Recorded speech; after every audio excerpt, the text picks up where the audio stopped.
Baik. Assalamualaikum warahmatullahi wabarakatuh. Waalaikumsalam Waalaikumsalam warahmatullahi wabarakatuh. warahmatullahi wabarakatuh. Terima kasih banyak mahasiswa semuanya yang sudah hadir di sesi perkuliahan studi kelayakan bisnis. Nah, eh, di sini belum saya buka ya. Bismillahirrahmanirrahim. Alhamdulillahirrahmanirrahim. Wassalatu wassalam ala isrofil amil mursalin wa ala alihi washabihi ajmana ba'du. Terima kasih sudah hadir di kelas secara tepat waktu. Nah, untuk pertemuan kali ini kita akan membahas tentang aspek ekonomi, sosial, dan juga lingkungan dalam menyusun studi kelayakan bisnis atau proposal kelayakan bisnis, kelayakan suatu usaha. Nah, saya akan langsung share screen.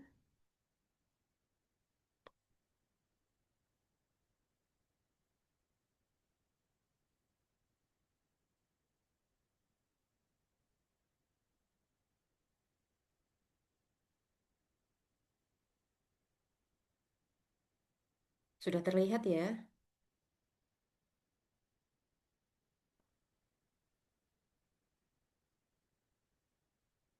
Apakah sudah terlihat presentasinya? Sudah, Bu. Baik, Sudah, terima Ibu. kasih. Nah, sedikit refresh lagi ya tentang terkait studi kelayakan bisnis di semester 7 mata kuliah kalau di SIM Unisula kita nulisnya Business Feasibility Study atau dalam bahasa Indonesia adalah studi kelayakan bisnis di mana kita membahas, mendiskusikan dan juga menganalisa praktek langsung gitu ya terkait menganalisa apakah suatu usaha atau rancangan usaha itu layak untuk dieksekusi, layak untuk diberikan tambahan modal atau tidak. Nah, sebelum-sebelumnya sudah ada aspek pemasarannya, strategi pemasarannya, kemudian ada aspek strategi operasionalnya, kemudian aspek sumber daya manusianya, aspek keuangan. Kemudian di sini juga ternyata tidak hanya empat tadi ya, empat prinsip, empat program manajemen yaitu pemasaran, operasional, keuangan, serta sumber daya manusia, tapi juga ada aspek-aspek lain yang harus diperhatikan ketika kita membahas suatu bisnis, ketika kita mau bikin suatu usaha. Di sini kita akan lebih mendalami terkait aspek ekonomi, sosial, dan juga lingkungan, dilihat dari sisi tantangannya dan juga implikasi atau dampak. Artinya apa sih? Bahwa ketika ada proyek bisnis, pastinya dia harus disesuaikan dengan kondisi ekonomi, sosial, dan juga lingkungan di eh, lokasi yang ditargetkan. Tantangan apa aja sih yang harus diperhatikan? Contohnya kalau mau membuat yang sedang hits itu ya, yaitu membuat tambang di daerah Raja Ampat. Pasti ada tantangannya, yaitu tantangan terkait sosialnya. Apakah masyarakat di wilayah tersebut menerima pendirian perusahaan tambang tersebut atau tidak? Di sisi lain juga kita akan lihat dampaknya atau implikasi ketika tambang ini benar-benar didirikan, dibangun di Raja Ampat. Pasti ada dampak lingkungan yang dirasakan oleh masyarakat dan juga pemerintah itu sendiri. Gitu. Jadi kita lihat dari tantangan dan juga dampaknya.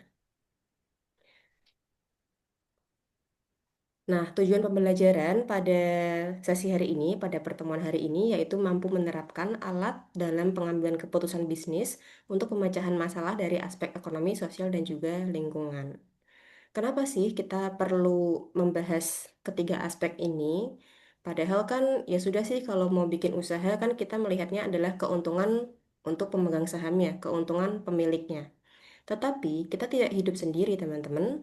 Kita hidup berdampingan dengan orang lain. Kita juga memperoleh manfaat dari alam dan juga memberikan dampak, memberikan implikasi kepada alam juga. Serta juga ada faktor politik, aturan-aturan yang harus kita ikuti di pemerintahan, dalam hal ini adalah negara Indonesia. Misalnya tadi ya, kalau mau bikin tambang berarti ada aturan yang harus ditaati oleh perusahaan tersebut dari sisi politiknya. Prinsipnya adalah ya tadi, kita tidak hidup sendiri dan perusahaan ketika didirikan pasti punya dampak kepada sekitarnya dari sisi ekonomi, sosial, dan juga lingkungan. Nah, jadi aspek-aspek ini perlu ditelaah apakah keberadaan usaha akan memberikan manfaat atau sebaliknya, gitu, sehingga tercapai keseimbangan. Di sisi lain juga terkadang meskipun laba perusahaan itu kecil, ternyata mereka memberikan keuntungan yang optimal, yang tinggi gitu ya, dari sisi aspek sosial, ekonomi, dan juga lingkungan, atau dari sisi ini adalah untuk masyarakat. Jadi labanya kecil untuk perusahaan, untuk pemegang saham, tapi ternyata dia memberikan manfaat yang sangat besar untuk masyarakat. Sehingga perlu dianalisis, ini berarti layak atau tidak ya, gitu. Meskipun dari sisi laba kelihatannya tidak menarik, tapi dari sisi implikasi atau manfaatnya ternyata sangat menarik. Nah, eh, dalam membahas tentang aspek ekonomi, sosial, dan juga lingkungan, ada yang namanya dampak gitu ya. Dampak di sini tidak sengaja diciptakan oleh perusahaan, tetapi timbul karena kegiatan ekonomi yang sah. Jadi bukan direncanakan, bukan dibuat-buat. Kemudian juga ini terjadi di luar kendali mereka yang terkena dampak, baik dalam bentuk dampak positif maupun dampak negatif, untung ataupun rugi. Serta externality ini juga tidak diperdagangkan. Nah, ini adalah istilahnya adalah externality, implikasi yang terjadi ketika perusahaan atau usaha ini dieksekusi. Namanya adalah externality. Nah, kita akan mulai masuk ke tiga aspek, yaitu yang pertama aspek ekonomi. Bagaimana sih dampak perusahaan, adanya suatu usaha terhadap aspek ekonomi? Kita bisa kelompokkan menjadi empat dampak, yaitu ekonomi rumah tangga, dampak kepada ekonomi rumah tangga seperti terciptanya lapangan pekerjaan, kemudian sarana prasarana di lingkungan yang juga semakin baik begitu ya, semakin lengkap. Kemudian juga yang terpenting adalah ketersediaan barang. Bisnis atau perusahaan itu kan mereka menjual produk, baik produk jasa ataupun barang fisik gitu ya. Dengan adanya usaha ini pastinya menambah ketersediaan barang di pasar. Nah, kalau ketersediaan barang di pasar ini meningkat, pastinya ada dampak perekonomian. Ada dampak ekonomi seperti apa? Supply-nya meningkat. Kalau supply-nya meningkat, maka yang terjadi apa? Daya beli masyarakat juga akan meningkat. Kenapa? Karena kalau supply meningkat, pastinya kan harganya akan lebih murah. Seperti itu. Jadi dampaknya sampai ke situ. Ketika kita bikin usaha, masuk ke apa namanya suatu sektor usaha, menciptakan supply baru, menambah supply, artinya apa? Penawaran meningkat, permintaan tetap, sehingga harganya akan lebih murah, gitu kan? Daya beli masyarakat akan lebih tinggi. Nah, ini juga masuk di perekonomian negara. Kemudian juga penggunaan sumber daya alam, yang mana ini dihitung dari sisi ekonominya seperti apa. Apakah dia memberikan manfaat yang lebih atau ternyata tingkat kerugian atas penggunaan sumber daya alam ini terlalu tinggi. Contohnya tadi ya, kalau memang benar-benar didirikan tambang di Raja Ampat, bagaimana dengan kerusakan alamnya dan seterusnya. Ini bisa dianalisis, bisa dikalkulasi secara ekonomi. Kemudian juga ternyata ketika kita membuat suatu usaha baru, maka wilayah tempat usaha tersebut juga akan berkembang. Tidak hanya dari lapangan pekerjaan yang meningkat, tetapi juga perekonomian di sekitarnya. Contohlah, kalau teman-teman eh, apa namanya bikin pabrik baru gitu ya, di daerah mana sih? Kendal, contohlah. Ketika bikin pabrik baru di Kendal, maka lapangan pekerjaan di Kendal juga akan meningkat. Tenaga kerja butuh apa sih? Butuh tempat tinggal. Berarti kos-kosan, kontrakan, kemudian perumahan juga bisnisnya juga akan meningkat. Akan permintaannya akan tinggi gitu ya di sana.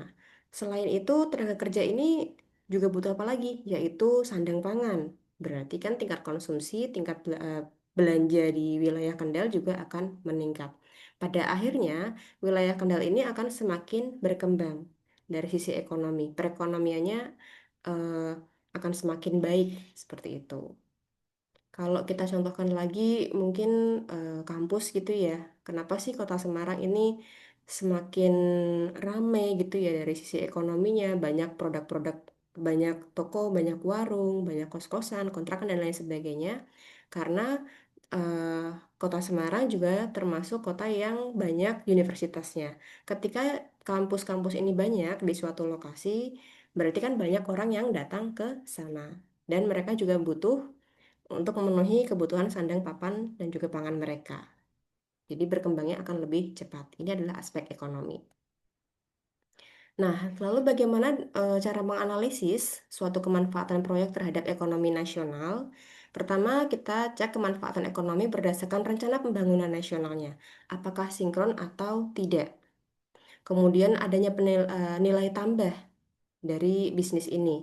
Contohnya, ketika ada pabrik tadi ya di Kendal, Kendal yang awalnya apa namanya, upah minimum wilayah Kendal itu kecil, kemudian adanya pabrik baru, pendapatannya juga meningkat.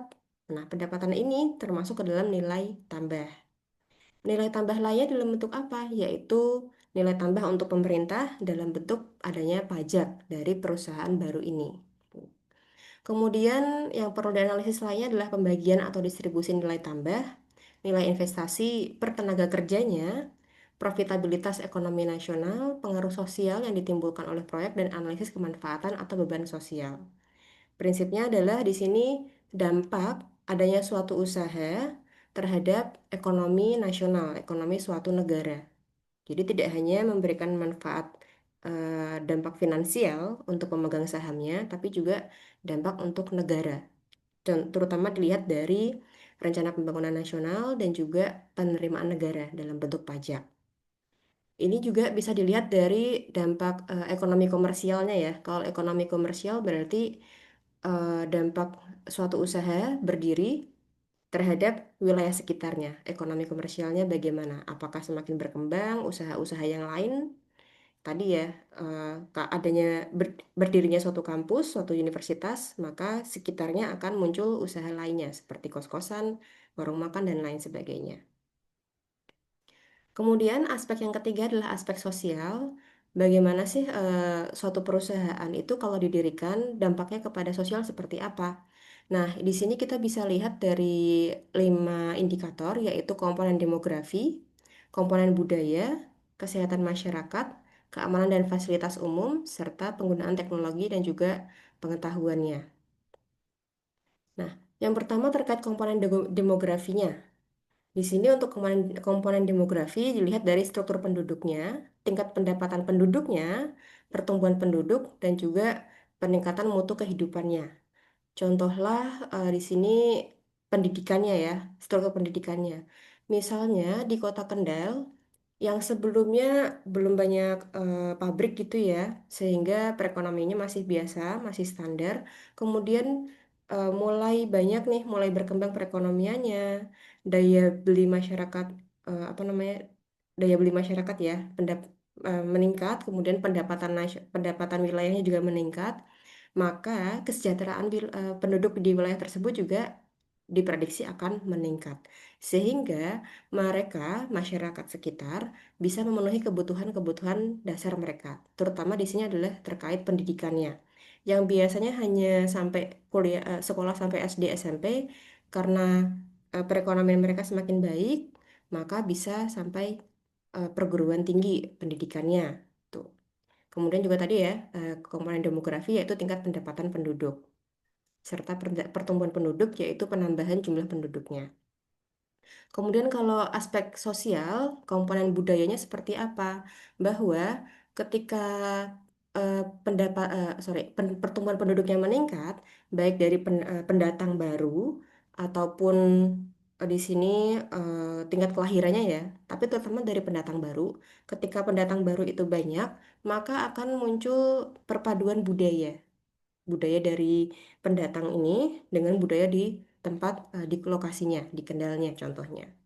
Jadi di sini adalah dampak aspek sosial dari komponen budayanya. Kemudian kesehatan masyarakatnya juga akan meningkat karena fasilitas sarana prasarananya akan semakin baik. Kemudian keamanan dan fasilitas umumnya, keamanannya terutama ya akan semakin baik juga. Kemudian ada penggunaan teknologi dan pengetahuan yang semakin terbarukan karena sisi ekonominya terus berputar dengan optimal. maka penggunaan teknologi dan juga pengetahuan di wilayah tersebut akan semakin baik. Bagaimana cara kita menganalisis biaya dan manfaat sosial? Di sini kita bisa lihat externalities-nya atau dampak yang terjadi, implikasi yang terjadi di luar apa namanya kendali dari perusahaan tersebut. Bisa dianalisis terlebih dahulu ya, externalities-nya apa aja.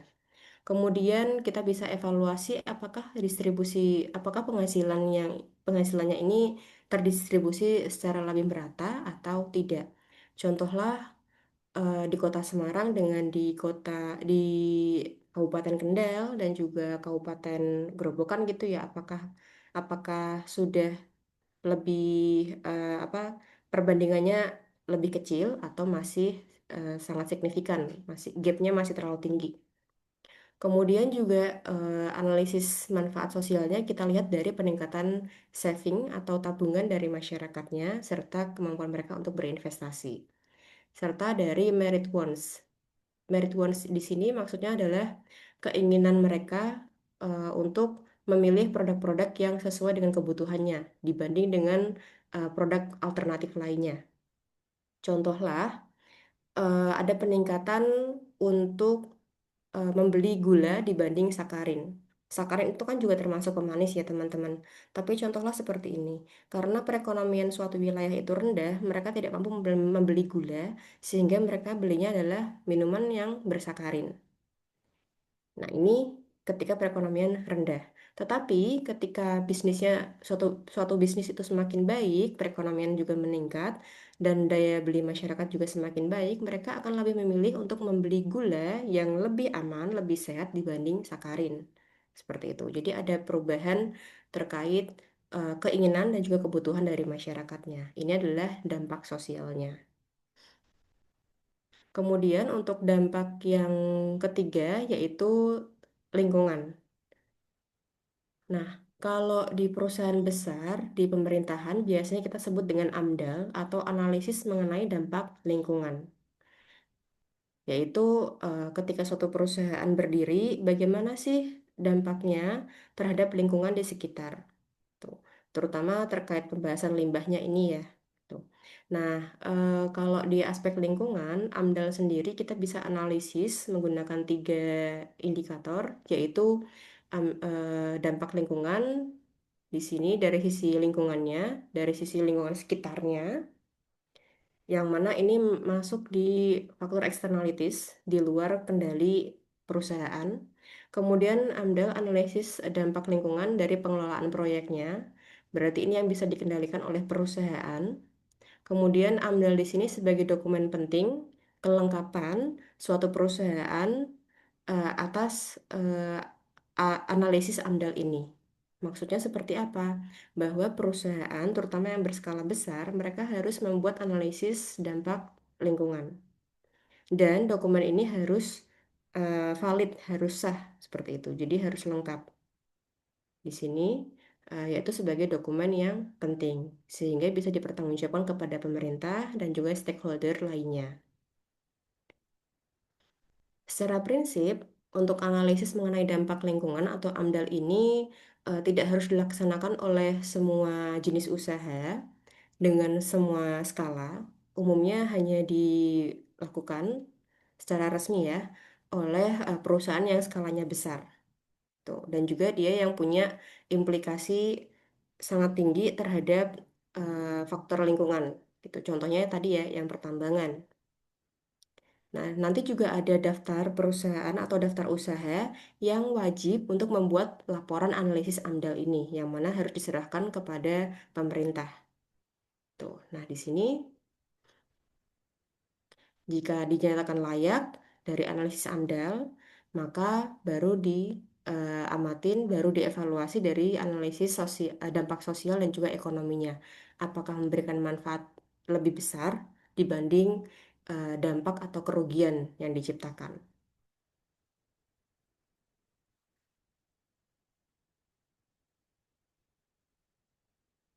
Nah, tadi ya, bahwa tidak semua perusahaan itu harus membuat analisis AMDAL. Caranya kita mengetahui apakah proyek bisnis kita itu harus membuat laporan AMDAL atau tidak adalah pertama kita cek daftar jenis usahanya dari daftar keputusan Menteri Lingkungan Hidup, apakah usaha kita itu masuk ke dalam daftar atau tidak. Misal pun tidak ada dalam daftar, kita cek lagi apakah bisnis kita berbatasan langsung dengan daerah yang sensitif. Kemudian misal tidak, kita cek lagi apakah usaha kita itu akan mengubah fungsi atau peruntukan suatu kawasan lindung. Kemudian kalaupun tidak, kita cek lagi apakah usaha kita ada di kawasan lindung lokasinya. Seperti itu. Semisal bisnis teman-teman tidak masuk ke dalam empat kriteria ini, kalian tidak perlu membuat laporan analisis mengenai dampak lingkungan. Tetapi kalian tetap perlu membuat di sini ya upaya pengelolaan lingkungan serta upaya pemantauan lingkungan. Contohlah bisnis food and beverage, makanan restoran begitu ya. Restoran ini kan juga dia pasti punya limbah. Limbah apa? Limbah masak, limbah dapur.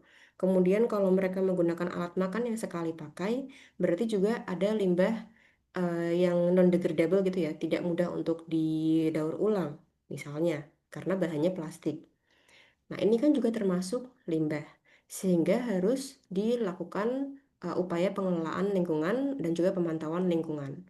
Meskipun perusahaan berupa rumah makan ini, dia tidak harus membuat laporan AMDAL, gitu. Jadi tetap setiap perusahaan mereka harus aware terkait dampak bisnis mereka pada lingkungan.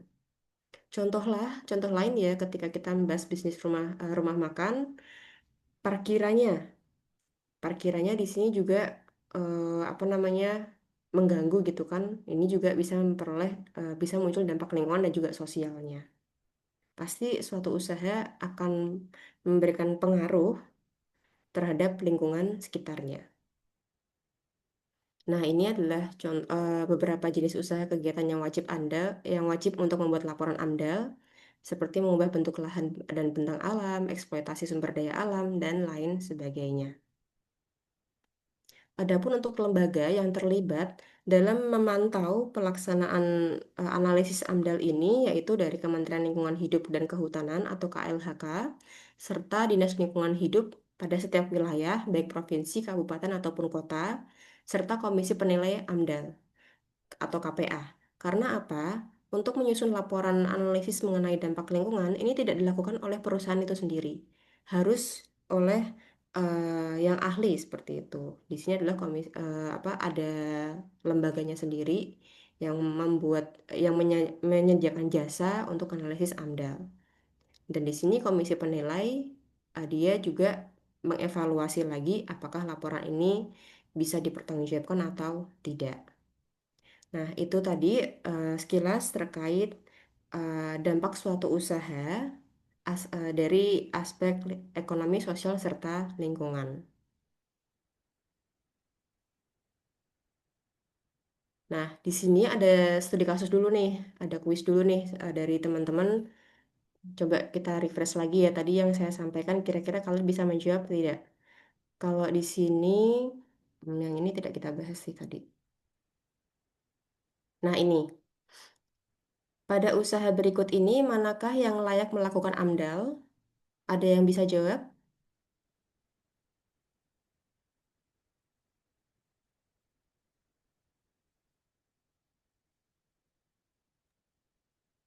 Nah, izin menjawab, Bu Farihan. Ya, silakan Mas Abiu. Iya, kalau menurut saya yang eksploitasi minyak di pantai tadi. Oh ya, ini berbagi layarnya hilang itu, Bu. Oh iya, heeh. Saya share aja di itu ya, di chatroom ya, supaya pertanyaannya terlihat.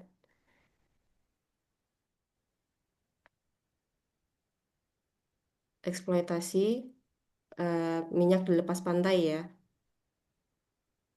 Iya, karena makan bukan yang pulau tadi. Apalagi ya langsung bersinggungan dengan alam. Seperti itu. Karena dengan beberapa pilihan yang lainnya kurang terlalu cukup berdampak gitu. Apalagi cakupannya yang nggak terlalu luas. Iya benar. Terima kasih Mas Abiu atas jawabannya.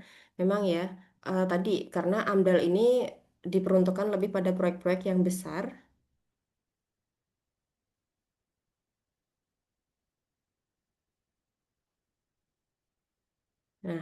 Kita lanjutkan karena ternyata waktu kita terbatas. Ini saya kirim dulu untuk kuis hari ini ya.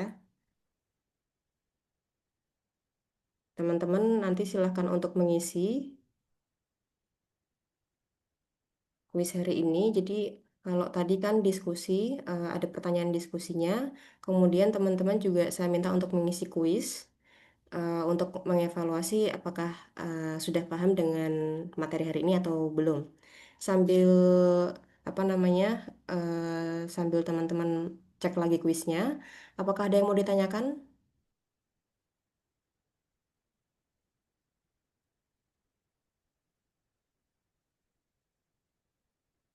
Kalau belum, saya yang tanya lagi nih.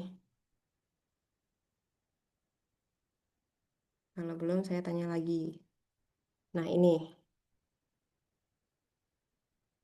akan saya share aja di chat room supaya teman-teman terrecord di sini.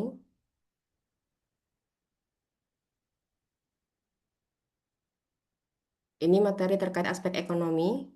Analisis suatu proyek yang menekankan pada kemampuan pada perusahaan saja, ini masuk di analisis apa? Ekonomi, finansial, biaya dan manfaat sosial atau sosial?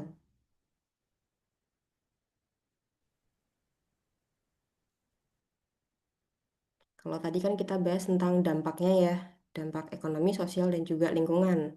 Tapi kalau kita hanya fokus pada kemampuan dan dampak kepada perusahaan saja, dia masuknya di aspek yang mana?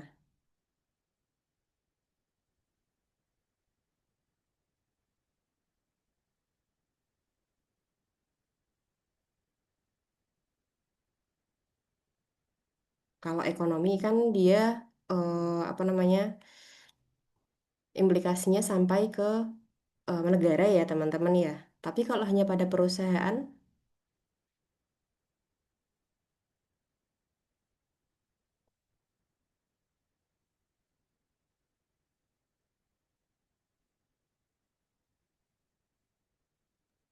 Finansial itu yang B. iya Mas Ari, terima kasih atas jawabannya yang finansial ya. Karena dia hanya fokus Ya. pada yang perusahaan aja. Kalau yang dampaknya kepada negara berarti dia fokus di ekonomi. Kemudian kalau dampaknya sampai ke masyarakat, itu berarti ekonomi masyarakat ya. Daya beli masyarakat berarti dia sampai pada analisis apa namanya, komersial seperti itu. Nah, sekarang coba kita diskusi dulu. Ada contoh kasus.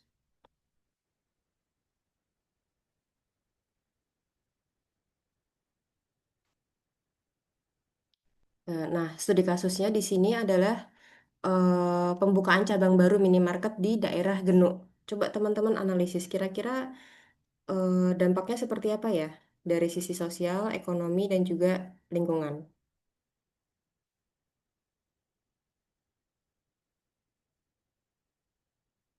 Misal nih di daerah Genuk, Genuk Indah gitu ya. eh di Di sana misal belum banyak gitu ya minimarketnya. Kemudian di sini muncul minimarket baru di tempat yang memang cukup strategis. Kira-kira dampak sosialnya seperti apa, lingkungannya bagaimana, dan ekonominya seperti apa.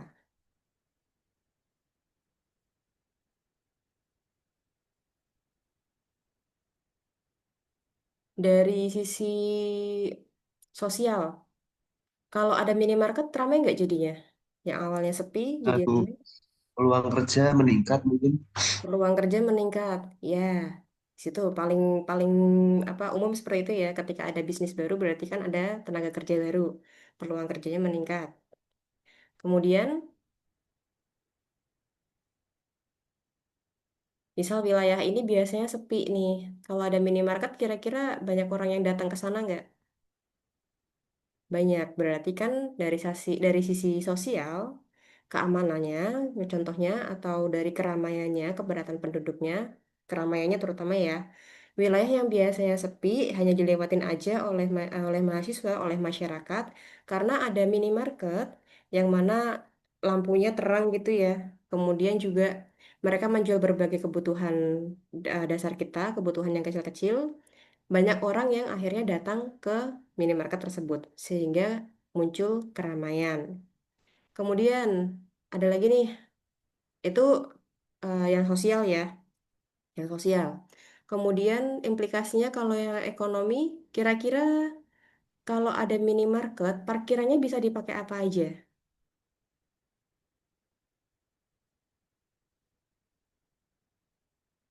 Di depan minimarket parkirnya biasanya ada apa sih? Ada UMKM-nya, Ibu. Ada UMKM-nya, ada usaha-usaha baru lainnya, betul. Mbak Eli ya, tadi ada UMKM-nya. Sehingga makin ramai. Padahal ini si pengusaha dia cuma fokus untuk bikin minimarket, tapi ternyata dampak ekonomi dan sosialnya ada lebih besar karena dia menciptakan bisnis-bisnis baru di sekitarnya. Seperti itu. Ada apa sih yang jual apa aja? Biasanya di depan yang di minimarket, yang di depan minimarket ya. Jual apa aja sih biasanya? Martabak, Ibu. Martabak, Kebab kebab juga dan lain ada. sebagainya. Iya, minuman, es teh gitu ya. Sehingga ada bisnis Ya. baru. Kemudian dari sisi keramaiannya. Nah, ketika sudah mulai makin rame, tadi ya banyak pendatang, banyak pengunjungnya, kemudian bisnis lainnya juga muncul.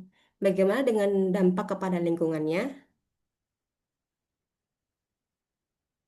Kira-kira apa yang tercipta nih dari keramaian ini?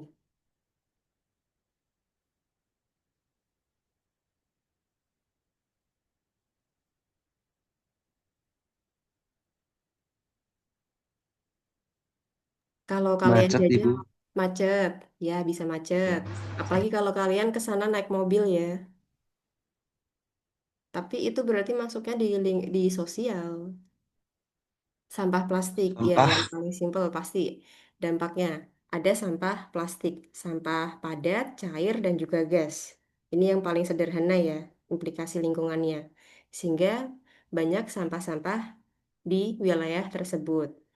Perusahaan di sini minimarketnya, mereka harus aware.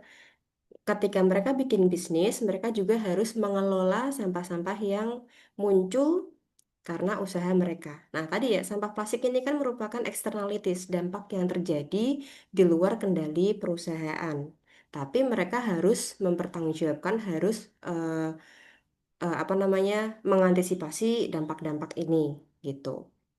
Nah, itu tadi untuk sesi hari ini. Terima kasih banyak teman-teman yang sudah aktif dan sudah menyimak.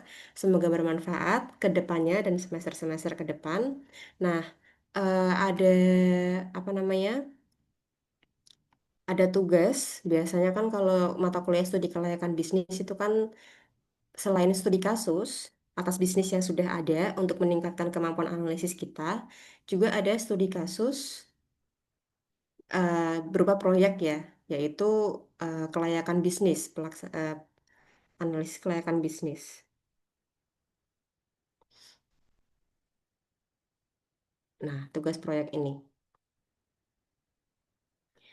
Karena biasanya apa sih mata kuliah studi kelayakan bisnis dilengkapi dengan teman-teman harus bikin proposal studi kelayakan bisnis yang dipresentasikan di kelas.